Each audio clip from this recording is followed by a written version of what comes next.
First up today, a collective sigh of relief in Washington, D.C. and the rest of the country as it appears the U.S. will avoid a debt default. Just 24 hours after the House passed a debt ceiling bill, the Senate gave final approval late last night.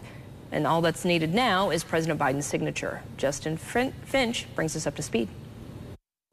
With only days to spare, the Biden-McCarthy debt ceiling deal cleared the Senate. The yeas are 63, the nays are 36. The 60-vote threshold having been achieved, the bill is passed. The upper chamber passing the compromise legislation after racing through a series of amendment votes and incoming fire from some senators on the right and left.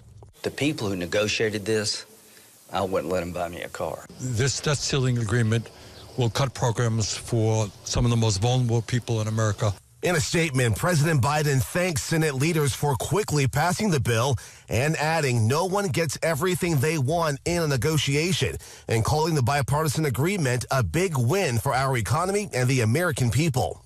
Senate Majority Leader Chuck Schumer hailing Democrats for pushing the package through Congress. We did a very good job of taking the worst parts of the Republican plan that would have hurt so many families, and we took those worst parts off the table. Senate Republicans winning guarantees the chamber will also consider future national security and defense spending increases, including aid for Ukraine. We cannot neglect our fundamental obligation to address the nation's most pressing national security challenges. The deal, brokered by the president and House Speaker Kevin McCarthy, suspends the debt ceiling until January 2025, pulls back billions in COVID and IRS funding, and preserves programs including Social Security and veterans benefits. Congress managed to pass the deal before June 5th when Treasury Secretary Janet Yellen warned the U.S. could default and potentially trigger an economic crash.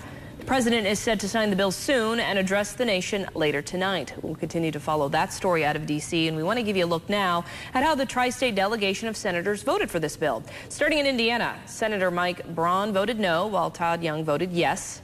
In Kentucky, Mitch McConnell with a yes vote, Rand Paul with a no vote. And in Illinois, both Dick Durbin and Tammy Duckworth voted yes.